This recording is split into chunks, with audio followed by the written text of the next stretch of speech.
রাধে রাধে বন্ধুরা। সকালবেলা তো সমুদ্র সৈকতে ঘুরে খুব ভালো লাগলো।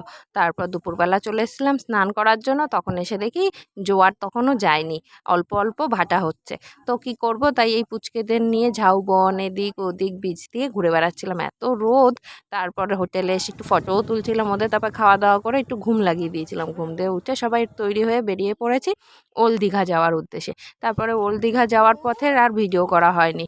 টোটোতে বসে ওই পুচকুগুলোকে ধরেছিলাম। আর ফোনটা তো বলেইছি যে সমুদ্রের জলে পড়ে গিয়ে ডিস্টার্ব করছে, তাতে যা একটু একটু করতে পারছিস, অর্ধেক সময় ঘ্যার ঘ্যার ঘ্যার ঘ্যার করে যাচ্ছে, অন হচ্ছে না ক্যামেরা। যাই হোক, তারপরে ওল্ড দীঘায় এসে সি বিচের পাশে বসেছিলাম। এই পাথরগুলোর উপর আমরা বসেছিলাম, কিন্তু আস্তে আস্তে জলটা পুরো এগিয়ে আসছিল। আর জানো তো, এখানে এসে আমার ফোনটা আবার ডিস্টার্ব করছিল, তাই জন্য এই ভাগ্নি ফটো ভিডিও করেছে, ভাই ভিডিও করেছে, কর্তামশাই ভিডিও করেছে, সেইগুলো থেকেই নিয়ে নিয়ে ব্লগটা করছি। এমনই ব্লগার আমি যে নিজের ফোন ডিস্টার্ব করে আর অন্যের ফোন দিয়ে ভিডিও নিয়ে নিয়ে আমি ব্লগ ভিডিও করি। মানে কি বলবো, নিজেই নিজের উপর হাসি পায়। যাই হোক, আর সমুদ্র সৈকতে বসে না খুব ভালো লাগছিল। সত্যি কথা বলতে কি, সমুদ্র সৈকতে যদি বসতে চাও, বসে নিজের মনকে শান্ত করতে চাও, টাইম স্পেন্ড করতে চাও, তাহলে ওল্ড দীঘা আসো। নিউ দীঘাতে স্নান করাটা বেশ ভালো, কিন্তু ওল্ড দীঘাটা সন্ধ্যাবেলা সত্যিই খুব সুন্দর, অসাধারণ। তারপর আমাদের সন্টু এই গাড়িতে উঠে বসলো, উঠে বসে দেখো কি মজা করছে, আবার বলছে পিক পিক পিক পিক, এরকম করেই যাচ্ছে। তারপরে এই ভিডিও করছিল, ওর দিদি করছিল, মানে আমাদের ভাগ্নি করছিল। আমার ফোন তো অবস্থা খারাপ, আমার তো টেনশনই হয়ে গেছিলো যে ফোনটা বোধহয় গেল রে, এবার আবার বাড়ি গিয়ে ফোন কিনতে হবে, উফ। তারপর বাড়ি আসার পর অবশ্য ফোনটা ঠিক হয়ে গেছে, কিন্তু তবুও কদিন একটু ডিস্টার্ব করছিল, কারণ জল বালি ঢুকে গেছিলো তো। কিন্তু আমার ভাই অনেক কষ্ট করে আমার ফোনটাকে ঠিক করে দিয়েছে। আমি তাই আমার ভাইকে বলি, তুই না থাকলে আমার কি হতো। শুধু ও বলে না, আমার আরও যারা ভাই রয়েছে তাদেরও বলি, আমার ফোনে কিছু হলেই আমি ওদের কাছে চলে যাই আর ওরা ঠিক করে দেয়। আর আমি ওদের সবসময় বলি, তোরা না থাকলে আমার যে কী দুর্দশা হতো। তারপরে ওর গাড়ি চাড়া হয়ে যাওয়ার পর আমরা আবার এসে এই সি বিচে বসেছিলাম। তারপর আমার কর্তামশাই, আমার ভাই আর আমার মেয়ে তিনজনে মিলে চলে গেছে মার্কেটের ভিতর ঘুরতে। আমার বোন, ওর বর, ওর ছেলে মেয়ে নিয়ে চলে গেছে কখন। আর আমার ভাগ্নির মাকে নিয়ে চলে গেছে। আমি আর আমার মা বলদের মতন বসে রয়েছি, কাউকে আর খুঁজে পাচ্ছি না।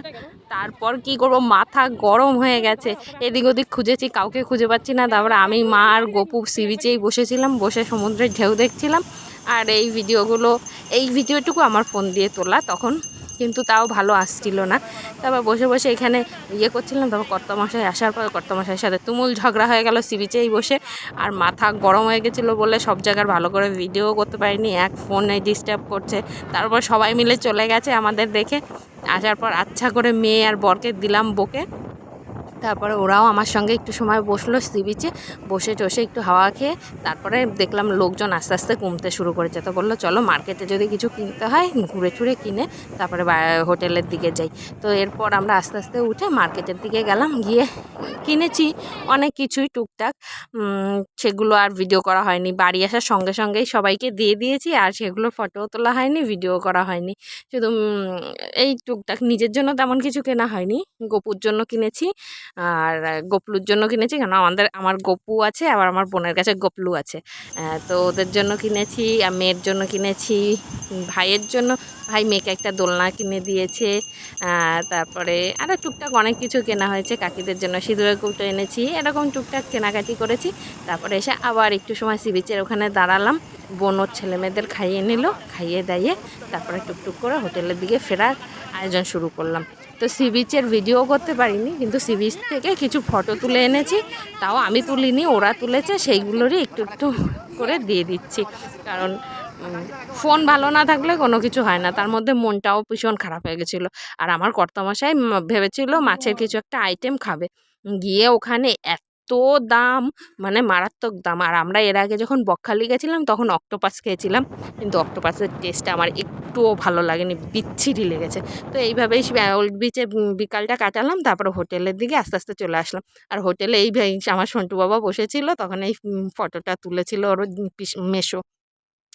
আর এগুলো হচ্ছে গিয়ে সব দীঘায় পাওয়া যায়, আর দীঘায় না প্রচুর দাম। আমাদের এখানের তুলনায় প্রচুর দাম। একই আইটেম আমাদের এখানেও পেয়ে যাবে, কিন্তু দীঘায় ভীষণ দাম। কিছু কেনার কথা ভাবলেও মনে হয় কি এত দাম! আমাদের ওখানে তো এত দাম না। আর দাম হওয়ার কারণও আছে, কারণ আমাদের এখান থেকেই ওদের ওখানে মালগুলো যায়, যে কারণে ওদের ওখানে এত দাম হয়। তো কালকে সকালের ইচ্ছা আছে মোহনা আর এই মোহনার দিকটা ঘোরার, আর বিকেলবেলা মন্দারমণির দিকে ঘোরার। তো কালকে বিকালে ট্রেন ছিল, কিন্তু কালকে আমরা যাচ্ছি না, পরশুদিনকে ফেরার ইচ্ছা আছে। তো কালকে ঘুরে আসি তারপর। তো আমার ভিডিও কেমন লাগলো অবশ্যই কমেন্ট করে জানিও। চ্যানেলটাকে সাবস্ক্রাইব করো, লাইক শেয়ার করো অবশ্যই, অবশ্যই। আর আজকের মতন তাহলে আসি, পরের ভিডিওতে আবার দেখা হবে। আর প্লিজ সাবস্ক্রাইব করে দিও। তাহলে আসি, টাটা।